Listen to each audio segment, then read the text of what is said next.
É hora de conversar com o maior especialista em eleições no Brasil, Antônio Lavareda, primeiro índice CNN de julho, e a gente tem um pacote de novidades. Mas primeiro, roda a vinheta.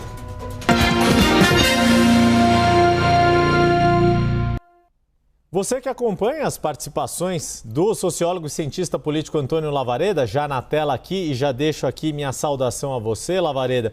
Quem nos acompanha já conhece a forma como nós trazemos análise aqui, em especial, ao longo já de bastante tempo, a aprovação e a desaprovação do governo. Ao longo do primeiro semestre, Lavareda, nós mostramos uma recuperação ponto a ponto da imagem do presidente, mas ainda sem superar a visão mais crítica do governo. Então, quero começar contigo e te ouvir se, na sua avaliação, como que Lula chega neste segundo semestre a menos de 100 dias do primeiro turno, e esse é um dado importante porque, afinal de contas, se trata de um presidente candidato à reeleição. Então, a primeira questão que o eleitor pensa é: aprova ou desaprova este governo? Quero manter ou quero mudar? Se quiser mudar, para quem? Essa é a outra pergunta, mas a gente fica nesta primeira análise que o eleitor faz e o Lavareda nos explica aqui na tela.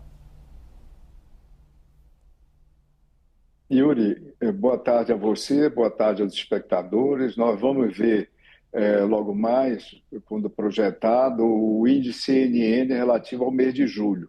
É importante o espectador saber que, como nós estamos começando o mês ainda, há apenas uma pesquisa, a pesquisa Meio Ideia, relativa ao mês de julho. Então, no mês de julho, há apenas um instituto presente nesse gráfico que será apresentado. Você vai ver, então, que o desempenho do presidente Lula, ele vem mais, como o Yuri já nos lembrou, ele melhorou ao longo desse primeiro semestre.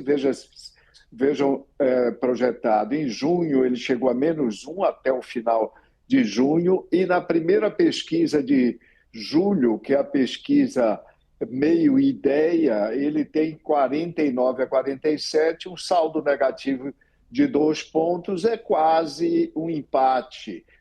Sendo uma pesquisa apenas, nós podemos e devemos lembrar de margem de erro, e levando em conta a margem de erro, nós temos um empate técnico. Mas mesmo nessa pesquisa, já que eu me referi ao Instituto Meio Ideia, o perfil, a evolução da aprovação do presidente nos últimos 2 meses é francamente positiva. No início de maio, o governo tinha no Meio Ideia um déficit, o saldo era -9. Um mês depois foi para -4 e agora -2 nesse instituto. Então, uma melhora de 7 pontos, que significa, basicamente, quando você contempla as outras pesquisas e o nosso agregador, o agregador do IPESP Analíticas, isso significa que logo mais as convenções vão ser daqui a pouco. Logo mais começa a campanha eleitoral. O presidente começa a campanha eleitoral numa situação competitiva. Ele não se pode dizer que um incumbente com esse desempenho seja francamente favorito, mas ele é bastante competitivo. Obviamente, o desempenho do presidente e o resultado da eleição vai depender de algumas variáveis-chave. As variáveis têm uma grande capacidade de influenciar o processo. Quais sejam? O desempenho da economia nesses próximos meses, e aí um olhar atento nosso, de todo mundo que se interessa por eleições, sobre a inflação, evolução da inflação. Hoje saiu um bom resultado para o governo, que mostrou um IPCA bem menor, IPCA de 0,16 para o mês passado, para o mês de junho.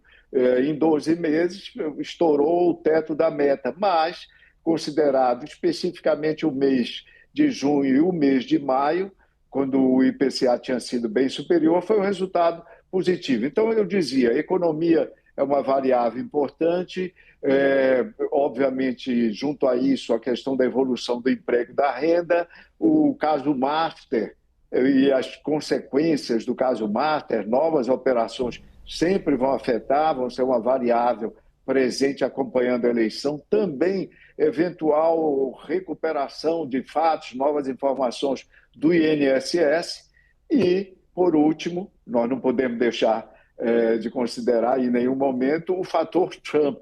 como o presidente norte-americano procurará ou não interferir nas eleições brasileiras desse ano.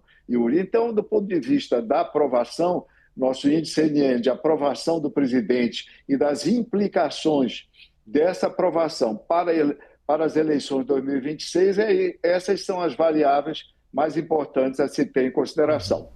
Pois é, o Lavareda, pegando esse gancho, né, das variáveis que afetam a decisão de voto ou o desempenho eleitoral, tem aqueles, como você disse, clássicos como economia, esses vários outros das investigações, e tem aqueles que acabam sendo surpreendentes. E você já fez menção a esta pesquisa Meio Ideia divulgada nesta semana, e ela trouxe uma pergunta bastante interessante pelo atual contexto político do país. Além de ter avaliado quais presidenciáveis têm melhor desempenho no eleitorado feminino, né, o Instituto perguntou quem os brasileiros e brasileiras consideram a mulher com mais poder no Brasil hoje, e a gente já vê o topo deste ranking. A líder é ninguém menos do que a ex-primeira-dama Michele Bolsonaro, deixando para trás a atual primeira-dama Janja da Silva, que ocupa a segunda posição. O pessoal pode já ir trocando as telas, revezando, né? Esta é a primeira tela, tem uma segunda parte aí deste levantamento e que é interessante, Lavareda, por 2 pontos, né? Primeiro que foram respostas espontâneas, e aí te pergunto isso, o quanto deste resultado pode ser atribuído a uma espécie de recall da briga pública entre Michele e Flávio Bolsonaro, ou seja, o nome de Michele foi muito falado e isso mostra que ela tem poder, ou se, de fato, o trabalho que ela fez à frente do PL Mulher transformou a ex-primeira-dama em uma liderança política que pode, eventualmente, almejar voo solo, independentemente do sobrenome Bolsonaro, Lavareda. A melhor resposta, Yuri, para essa sua questão é concordar com as duas alternativas. Resposta, ambas alternativas corretas. Primeiro porque o vídeo recente trouxe fortemente à baila, com grande número de menções, a ex-primeira-dama. 58% dos brasileiros, dos eleitores, segundo essa mesma pesquisa, viram, tomaram conhecimento do vídeo, etc. Mais do que isso, 64%, Yuri, dos que viram, tiveram conhecimento, concordaram com as afirmações da ex-primeira-dama. Disseram que essas afirmações eram, no todo ou em boa parte, verdadeiras. Apenas 27% disseram que não correspondiam à verdade. E isso tudo contribuiu para aumentar a confiança dos eleitores, em geral, na ex-primeira-dama. 23,4% na pesquisa Meia Ideia disseram que aumentou esse affair, né, esse entrevero entre ela e o enteado, aumentou a confiança na ex-primeira-dama. Lembrando, Yuri, que Michele Bolsonaro desempenhou um papel muito importante para o PL nas últimas eleições municipais, 2 anos atrás. Ela contribuiu para aumentar a presença do partido, ou seja, emprestar capilaridade, atrair mulheres conservadoras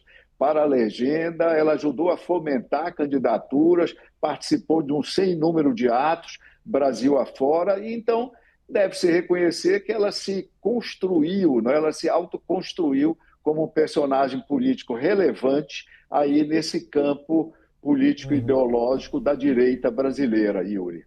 E bem rapidamente, né, Lavareda, vale uma nota aqui sobre a atual primeira-dama, Janja da Silva, que começou o mandato buscando protagonismo e tendo uma participação bastante efetiva do ponto de vista de imagem pública, e isso paulatinamente foi se reduzindo depois de algumas escorregadas e até de ter levado uma chamada pública do próprio marido do presidente Lula, quando fez um xingamento público contra Elon Musk, e ele disse, o próprio presidente disse que não era para isso, que, né, não era o caso de se fazer isso, Lavareda. É verdade, ou seja, a primeira-dama ela teve um certo, digamos, protagonismo na primeira fase do governo, digamos, nos 2 primeiros anos, se nós formos reconstituir uma cronologia. Yuri, desde que começou a segunda fase da Secretaria de Comunicação, né, com o novo ministro, o ministro Sidônio, parece que houve uma orientação para mudar a quantidade e a qualidade da exposição da primeira-dama, Yuri, como você mencionou. Lavareda, falei aqui no início da nossa conversa que a gente ia trazer novidades a partir de hoje aqui do índice CNN. Bom, a primeira já está aí na sua tela. A partir de hoje, essa análise aprofundada, sempre baseada em dados, passa a ser semanal e daqui até a reta final das eleições teremos, Lavareda, a outra sim, né, explicando aqui, é que está no ar o índice CNN para presidente, o agregador de pesquisas criado pelo IPESP Analítica com uso de estatística bayesiana para refletir o cenário da disputa a partir de todas as pesquisas registradas na Justiça Eleitoral.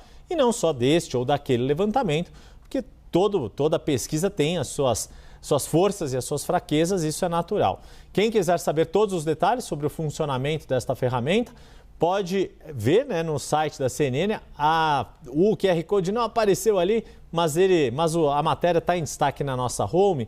E aí aproveito a sua participação aqui conosco, Lavareda, para que você explique as vantagens, os recursos do nosso agregador, por que ele permite uma análise mais rica de tanta pesquisa eleitoral. Até a gente que gosta de pesquisa eleitoral está um pouco saturado de tanto levantamento que tem saído neste ano, Lavareda.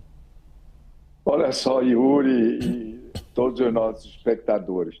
São basicamente 4 as vantagens do recurso agregadores. E logo mais eu vou comentar o quanto esse recurso é utilizado hoje no mundo todo, nos principais veículos. Em primeiro lugar, é que ele reduz o risco, o efeito do chamado ruído das pesquisas, decorrente seja de margem de erro, seja da amostra, seja de fatores metodológicos. Quando você agrega os resultados dos diversos institutos com diferentes metodologias, diferentes técnicas de entrevistas, também diferentes amostras, tudo isso, então, você diminui esse ruído. Em segundo lugar, e associado também ao primeiro, é que ele traz, né, ele reúne diferentes fontes de informação, porque são diferentes casas de pesquisa, diferentes institutos de pesquisa, e então isso diminui a probabilidade do eleitor, do cidadão interessado, se orientar por um determinado instituto que eventualmente tenha tido um erro específico qualquer. Em terceiro lugar, os agregadores pesam, eles ponderam a qualidade das pesquisas, a tipologia de métodos das pesquisas dos diversos institutos. Leva tudo isso em conta, a metodologia, leva tamanho da amostra, leva a tradição, leva percurso dos institutos. E, por último, muito importante, ele permite uma atualização contínua. À medida que as pesquisas vão chegando, o resultado do agregador vai evoluindo na exposição aos eleitores, a exposição a todos os interessados dos novos números atualizados desse procedimento bayesiano, que é um procedimento, uma técnica estatística, o nome é em homenagem a quem o criou lá atrás, exatamente que destaca o chamado efeito de recência. O que é recência? São os levantamentos mais recentes que adquirem um peso maior na composição desse agregado, dessas médias, então, do agregador, que no caso, o agregador feito pelo IPESP Analítica para a CNN. Agregadores são intensivamente utilizados hoje mundo afora. Vamos lembrar, em primeiro lugar, a CNN norte-americana, usuária do agregador. E, às vezes, os veículos patrocinam pesquisas, mas não deixam pesquisas específicas, mas não deixam de utilizar agregadores. Nos Estados Unidos também, New York Times, o jornal, utiliza frequentemente agregadores, é um agregador famoso, Real Clear Politics, que é um dos agregadores mais famosos. Na Europa, o Financial Times, o Le Monde na França, BBC, utiliza também agregadores na Grã-Bretanha, CB News é um famoso agregador do Canadá, e o Der Spiegel, o jornal alemão dos mais importantes, também é usuário de agregadores. Então, agregador é uma tendência mundial de extrema utilidade, sobretudo quando, como o Yuri lembrou, se multiplicam os números, resultados das pesquisas provenientes de dezenas de institutos, Yuri. É isso. Bom, Lavareda, então vamos mostrar agora a primeira rodada do índice CNN com o agregado das pesquisas de primeiro turno. A tela está aqui. O que o agregador calculou? Lula com 41% num cenário de primeiro turno que tenha Flávio Bolsonaro como seu principal adversário, 31%. Os demais candidatos, Romeu Zema, Renan Santos, Ronaldo Caiado, entre outros, abaixo de 5%. Como as pesquisas mais recentes têm apontado estabilidade nestes números, Lavareda, e à medida que mais pesquisas forem surgindo, o agregador vai passar a ter uma série histórica quando se consolidar o quadro definitivo de quem de fato estará com o nome na urna em 4 de outubro de 2026, o agregador vai deixando claro que a hipótese de haver segundo turno na eleição presidencial é praticamente certa e seria necessário uma guinada muito forte nestes números para que nem Lula ou Flávio não estarem nessa disputa do segundo turno em 25 de outubro. Parece que o cenário está razoavelmente consolidado a preços de hoje, Lavareda. Olha só, Yuri, é bem interessante a sua última menção, preço de hoje. Primeiro, lembrando a chance da eleição terminar no primeiro turno. E Pesco Analítica, nós já divulgamos isso no ano passado, comentamos numa das nossas conversas, que a chance é de 23%. É uma chance reduzida, relativamente reduzida, a chance da eleição terminar no primeiro turno. Agora, com relação a esse quadro ser definitivo, Yuri, ainda nós temos que assistir muita água passar sob a ponte. Por quê? Eu vou lembrar dois elementos, um elemento histórico e um elemento atual, que é muito importante nós levarmos em conta. Historicamente, das 9 eleições presidenciais que nós tivemos até hoje, em 5 delas houve alteração na ordem, na posição dos candidatos entre a primeira e a terceira posição. Houve alteração na ordem, Yuri, houve alteração. Isso do início da campanha, ali por meados do ano, até o resultado da eleição efetiva. Houve mudança em 89, houve mudança em 94, em 2012, em 2014 e em 2018. Lembra que o Haddad estava lá atrás, o Haddad não aparecia em segunda posição e terminou indo para o segundo turno. Em 2022 não houve entre primeiro e segundo, mas houve entre terceiro e quarto. A Simone Tebet terminou ultrapassando Ciro Gomes, como nós lembramos. Qual é o problema, qual é a questão que nós devemos estar atentos nesse mês em especial até as convenções, Yuri? É a fragilidade, e isso é uma novidade de 2026 em relação a 2022 e até outros anos, a fragilidade apresentada pelo segundo colocado, pelo senador Flávio Bolsonaro, que tem acumulado problemas. Começou com o problema do Vorcaro, com a revelação da proximidade da solicitação de dinheiro para o filme, avançou com as revelações e com as reclamações da ex-primeira-dama Michele, passou pela mudança de marqueteiros, mudou 2 marqueteiros, o marqueteiro digital, o Marcos Carvalho, o marqueteiro geral, que era o Márcio, Marcelão. O Marcelo, o chamado Marcelão, é tanto Márcio, etc., envolveu dificuldades no Rio de Janeiro, prisão do candidato apoiado por ele ao Senado, muitas críticas à condução da campanha pelo senador Rogério Marinho, críticas ao senador, e culminou recentemente na notícia que tem vazado, transpirado, de que o PL estaria fazendo pesquisa para avaliar alternativas ao nome do senador. Então, esse cenário traz uma particularidade. A candidatura de segunda colocação, ela hoje, no nosso entendimento, ela não está suficientemente consolidada, embora os números do primeiro turno lhe coloquem nesse patamar.